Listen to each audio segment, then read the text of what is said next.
وہ قابل قبول ہو سکتا ہے؟ وہ نبی کے کلیجے کو چھلنی کرنے والا، فاطمہ کو ستانے والا اور حسن حسین کو گالیاں بکنے والا، دھمکیاں دینے والا، قتل کرنے والا،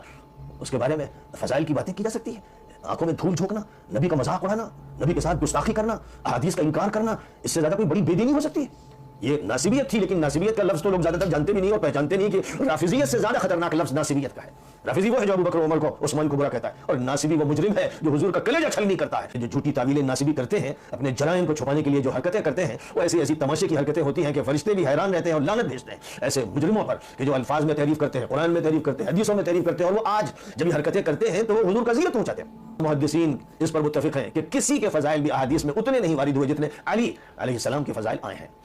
امام احمد بھی یہ کہتے ہیں، امام نسائی بھی یہ کہتے ہیں، امام حاکم بھی یہ کہتے ہیں، متعدد محدثین کبار کا یہ کہنا ہے کہ کسی کے فضائل یعنی ابوبکر صدیق عمر فاروق کے فضائل بھی وہ نہیں ہیں جو نبی اکرم صلی اللہ علیہ وسلم نے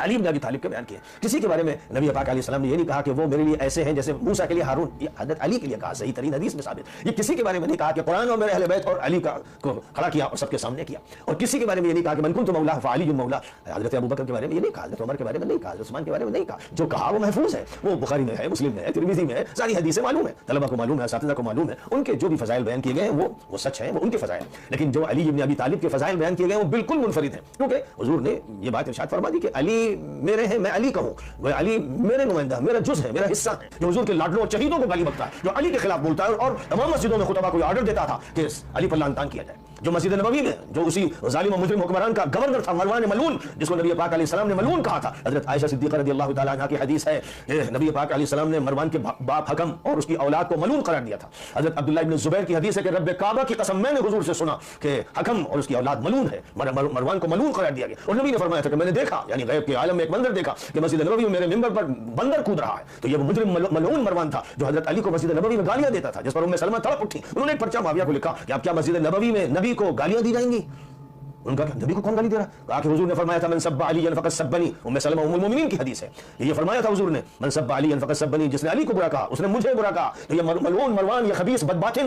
یہ جو حضرت عثمان کا بھی قاتل ہے، اس نے جو بدمعشیاں کی اور جرائم کیے، حضرت طلحہ کا قاتل ہے، یہ گالی بکتا تھا حضرت علی کو۔ حضرت حسن اپنے مکان کے اندر چھپ جاتے تھے کہ یہ باتیں نہ سن سکے۔ آپ نے ویڈیو دیکھی جس ویڈیو کے اندر طاہر القادری اور یاسر رضا قادری وہ صرف اور صرف نبی کریم صلی اللہ علیہ وسلم کے اوپر جھوٹ منسوب کر رہے ہیں، نبی کریم صلی اللہ علیہ وسلم کے اوپر جھوٹ بول رہے ہیں، جبکہ نبی کریم صلی اللہ علیہ وسلم نے اس طرح کی کوئی بھی بات اور نبی کریم صلی اللہ علیہ وسلم کی کوئی بھی حدیث موجود نہیں۔ لیکن یہ جو لوگ ہیں یہ صرف اور صرف صحابہ کی شان بڑھانے کے لیے نبی کریم صلی اللہ علیہ وسلم کے اوپر بھی جھوٹ بولتے ہیں، یعنی یہ ان کا علمی لیول ہے۔ اور ہمارے جو کرما گوم بہن بھائی مسلمان جو بریلوی حضرات ہیں ان کو شرم نہیں آ رہی کہ ان لوگوں کے اوپر گرفت کریں جو علماء کرام ہیں۔ ویسے تو وہ بڑی باتیں کرتے ہیں، دوسروں کے حوالے سے وہ فتوے لگاتے ہیں کہ یہ بندہ ہے، یہ گستاخ ہے، اس کے اوپر 295C لگنی چاہیے۔ تو ان لوگوں کے اوپر کون سی سزا جو ہے وہ نافذ ہونی چاہیے؟ رسول صلی اللہ علیہ وسلم کی طرف جھوٹ منسوب کیا، یعنی اپنے مسلک کا کوئی بھی بندہ، کوئی بھی عالم دین کوئی بھی بات کر دیتا ہے رسول اللہ کے حوالے سے، کوئی بھی جھوٹ منسوب کرتا ہے تو اس کے حوالے سے ان فرقہ پرست علماء کی زبان نہیں کھلتی، ان کی جو زبان ہے وہ بالکل بند ہو جاتی ہے، منہ بند ہو جاتے ہیں۔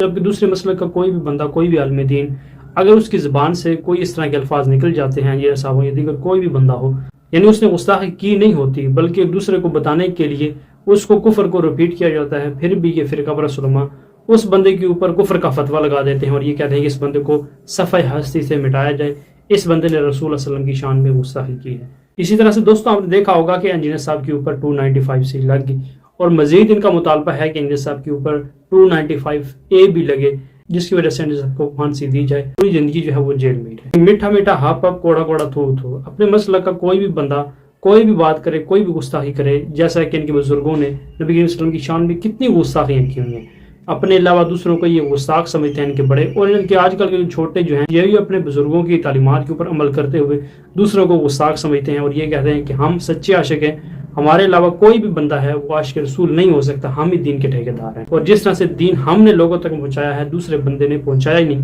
وہ تو گستاخیاں کار کر کے ہے، یعنی یہ ان کا علمی لیول ہے اور یہ ان کا تعصبانہ۔ تو اب جو علماء یہ کہتے ہیں کہ رسول اللہ صلی اللہ علیہ وسلم سے ہم اتنی محبت کرتے ہیں، تو ان فرقہ پرست جو نعت حضرات ہیں ان کے اوپر فتوے لگائیں کہ انہوں نے رسول اللہ صلی اللہ علیہ وسلم کی طرف جھوٹ منسوب کیا۔ اللہ سے دعا اللہ تعالیٰ ہمیں حق سے بیان کرنے کی توفیق دے، اللہ تعالیٰ ہمیں محمد و آل محمد کرنے کی توفیق دے۔ ملتے ہیں نیکسٹ ویڈیو میں۔